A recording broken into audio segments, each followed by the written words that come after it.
ಬೆಂಗಳೂರು ನಗರದ ಕೆಆರ್ಪುರಂ ವ್ಯಾಪ್ತಿಯ ಹೊರಮಾವು ಪ್ರದೇಶದಲ್ಲಿ ಭಾರೀ ಮಳೆಗೆ ಜನಜೀವನ ಅಸ್ತವ್ಯಸ್ತಗೊಂಡಿದೆ. ಹೊರಮಾವಿನ ಎಸ್ಎಲ್ವಿ ವಜ್ರ ಅಪಾರ್ಟ್ಮೆಂಟ್ ಸಂಪೂರ್ಣ ಜಲಾವೃತಗೊಂಡಿದ್ದು ನಿವಾಸಿಗಳು ಸಂಕಷ್ಟಕ್ಕೆ ಸಿಲುಕಿದ್ದಾರೆ. ನಿರಂತರ ಸುರಿದ ಮಳೆಯಿಂದ ಅಪಾರ್ಟ್ಮೆಂಟ್ ಆವರಣದಲ್ಲಿ 3 ಅಡಿಗೂ ಹೆಚ್ಚು ನೀರು ನಿಂತಿದ್ದು ನೆಲಮಹಡಿಯಲ್ಲಿ ನಿಲ್ಲಿಸಿದ ಬೆಲೆ ಬಾಳುವ ಕಾರುಗಳು ನೀರಿನಲ್ಲಿ ಮುಳುಗಿವೆ.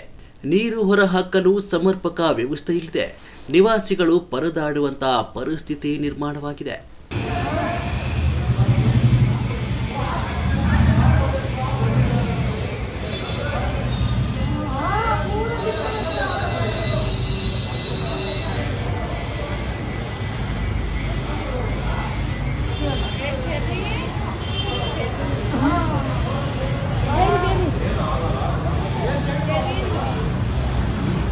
ತುರ್ತು ಸೇವೆಗಳು ಸಮಯಕ್ಕೆ ಸಿಗದೆ ನಿವಾಸಿಗಳು ಆತಂಕದಲ್ಲಿದ್ದು ಸಂಬಂಧಪಟ್ಟ ಅಧಿಕಾರಿಗಳು ತಕ್ಷಣ ಕ್ರಮ ಕೈಗೊಳ್ಳಬೇಕು ಅಂತ ಒತ್ತಾಯಿಸಿದ್ದಾರೆ.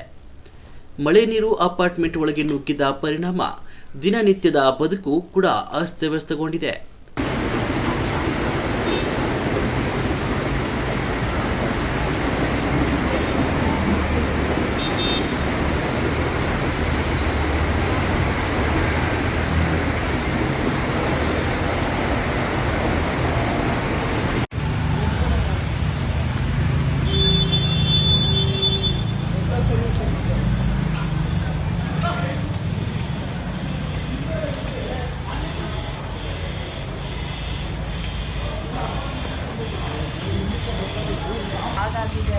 ಏನು ಮಾಡಬೇಕು ಅಂದ್ರೆ ಹೇಳಿ ಮ್ಯಾಮ್, ಏನು ಮಾಡಬೇಕು? ನಾವು ಆಲ್ರೆಡಿ ಎಲ್ಲೋಗುತ್ತೆ ಜಾಗದಲ್ಲಿ ಹೋಗೋದಕ್ಕೆ ಎಲ್ಲ ಇಲ್ಲಿ ಬಂದು ನಮ್ಮ ಮನೆಗೆ ಇಲ್ಲಿ ಬರ್ತಾ ಇದ್ದೀವಿ.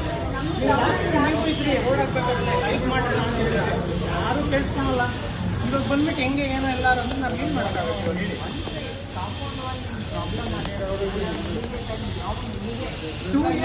Two years